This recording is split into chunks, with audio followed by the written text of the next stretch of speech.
Active English Pod, your daily dose of fluent English. Welcome back, everyone. You're listening to Active English Pod, the place where we practice real, everyday English in a way that feels totally natural. I'm Sarah. And I'm Anna. We are so happy you decided to join us today. It is a beautiful afternoon here on the rooftop. The iced coffee is hitting perfectly, and we have a very, very relatable topic today. Oh, yes, we do. So, Anna, picture this. You walk into a room. Maybe it's a party, maybe it's a first day at a new job, or maybe it's just an online meeting. And someone looks at you, smiles, and says those 5 terrifying words. Oh, please don't say it. I already know what it is. So, tell me about yourself. Oh, it's literally the worst question ever. Every time someone asks me that, my mind just goes completely blank. It's like I suddenly forget who I am, what I do, and even what planet I live on. I just stand there thinking, wait, do I have a personality? What do I do all day? Exactly. It's like your brain just short circuits. You're like, I am a human? I eat food? I like sleep? And this is hard enough in our native language. But when you have to do it in English, it can feel 10 times more stressful. Yes, absolutely. For a lot of English learners, introducing yourself is the very first thing you learn in a textbook. You learn the classic formula, right? Hello, my name is Anna. I am from this country. I am a student. I like reading books. Right, the classic textbook introduction. And listen, if you're a beginner, that is totally fine. It's perfectly correct grammar, and it gets the job done. Exactly. But if you are an intermediate learner, if you're at a B1 or B2 level and you want to sound more natural, more fluent, and more like a native speaker, you want to move away from that robotic formula. You want to sound like a real person having a real conversation. Exactly. And that's what we are going to do today. We're going to break down how to introduce yourself in English naturally. We'll give you some amazing native-sounding phrases to talk about where you live, what you do for a living, and what you do for fun. By the end of this episode, you are going to be so ready for the next time someone says, "Tell me about yourself." I love it. Let's get right into it. But before we do, if you are enjoying this podcast and want to learn real English with us, please make sure to like this video, subscribe to our channel, and share it with a friend who is also learning English. It really helps us out. Yes, thank you so much for your support. All right, let's dive in. So, Sarah, let's start with the very basics, talking about where you're from. What's the problem with saying, "I am from"? Well, there's no actual problem with saying, "I am from." It's very common, but sometimes it doesn't tell the whole story. Because in today's world, people move around a lot. You might be from one place, but you live somewhere else now. Yes, that's such a good point. So instead of just saying, "I am from," what is a more natural phrase we can use? One of my favorite phrases to use is "I'm based in." For example, you could say, "I'm originally from Japan, but I'm currently based in London." Ooh, I love based in. It sounds so professional, but also very modern. It implies that this is where your home base is right now, where your life and work are centered. Exactly. I'm based in New York, or I'm based in Tokyo. Another great one is using the phrase, "I grew up in, but now I live in." Right. I grew up in Brazil, but now I live in Canada. It immediately gives the other person a little story about you. It's not just a fact, it's a conversation starter. The other person might say, "Oh wow, Canada! How are you handling the cold winters compared to Brazil?" Exactly. It opens the door for a real conversation. And if you have lived in a place for a long time, you can use the present perfect continuous tense, which sounds incredibly natural. You can say, I've been living in. Yes, like I'm originally from Spain, but I've been living in London for about 5 years. It flows so beautifully. It really does. So to summarize, instead of just I am from, try experimenting with I'm based in, I grew up in, or I've been living in. It adds so much flavor to your English. Okay, so now they know where we are. The next logical question people ask is always about work. The classic, what do you do? Yes, the defining question of adulthood. What do you do? Right? It's like we are only our jobs. But anyway, what is the textbook way people usually answer this? The textbook way is usually I am a. For example, I am a software engineer, or I am a teacher, or I am an accountant. Again, nothing grammatically wrong with that, but how can we make it sound more fluid and native? A very common natural phrase native speakers use is I work as a, or I'm currently working as a. I'm currently working as a graphic designer. That's nice. Why do you think adding currently working as sounds better than just I am a graphic designer? I think it's because it softens it a bit. It acknowledges that this is what you do for work right now, but it's not your entire identity. It's especially useful if you are young or if you change jobs often. I'm currently working as a marketing assistant. That makes a lot of sense. Another phrase I hear all the time, especially in corporate settings or networking events, is talking about your field or industry rather than your specific job title. Yes! Using the phrase I work in or I'm in, followed by the industry. Like, I work in finance, or I'm in IT. I'm in sales. I work in healthcare. It's so much easier, especially if your actual job title is really long and confusing. You know those titles that are like Senior Executive Coordinator of Regional Operations? Oh my gosh, yes. If you say that at a party, the other person's eyes will just glaze over. They'll just smile and nod and have no idea what you actually do. Exactly.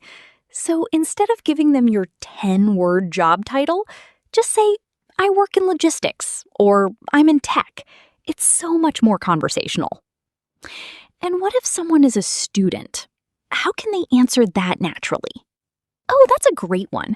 Instead of just saying, I am a student, which sounds very young, you can say, I'm currently studying, or I'm in my second year of. I'm currently studying architecture at university, or I'm in my final year of a business degree. It sounds so much more mature and descriptive. It really does. So we have our location, and we have our work or studies. Now we get to the fun part, hobbies and interests. Yes, because you are more than just where you live and what you do for money. Exactly. But when we learn English, we usually learn to say, I like, or my hobbies are. For example, I like playing tennis. My hobbies are reading and swimming. Which sounds a little bit like a dating profile from 1998, doesn't it? Yes, it's so rigid. My hobbies are walking on the beach and eating food. So true. So let's upgrade that. What are some natural phrases native speakers use to talk about things they enjoy? My absolute favorite phrase for this is, in my free time, I.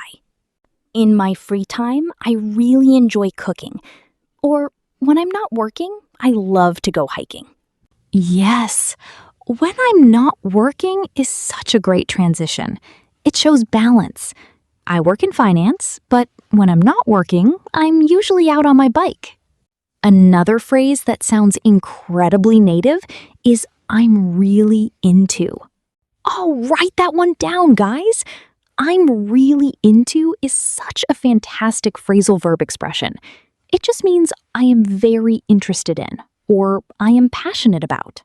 Lately, I'm really into photography. Or I'm really into baking sourdough bread right now.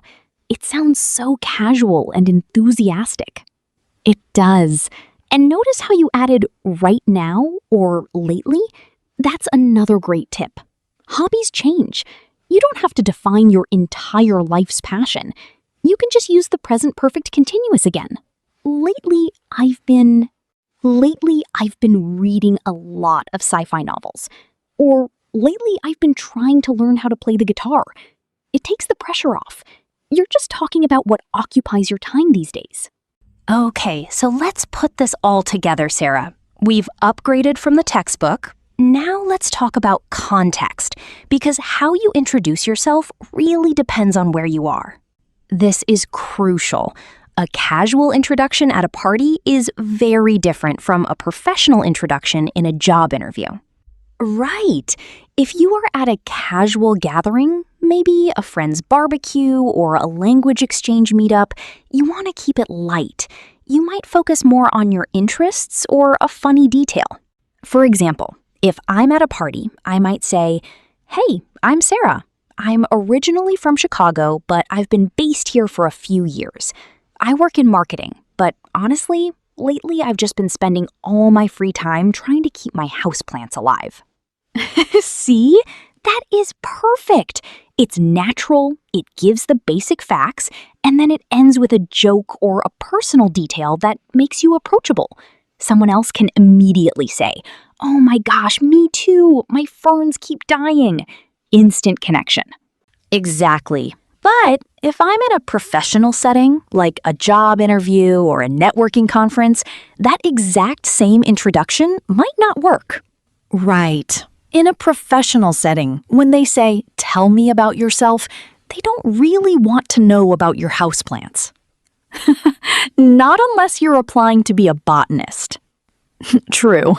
In a professional setting, "Tell me about yourself" is code for "Give me a summary of your professional background and why you are here." So in that context, you want to use a formula that some people call the past, present, future framework. Oh, I like that. Break that down for us. Sure. Past is a brief summary of your background. Present is what you are doing right now. And future is what you are looking to do next, or why you are at this specific event or interview.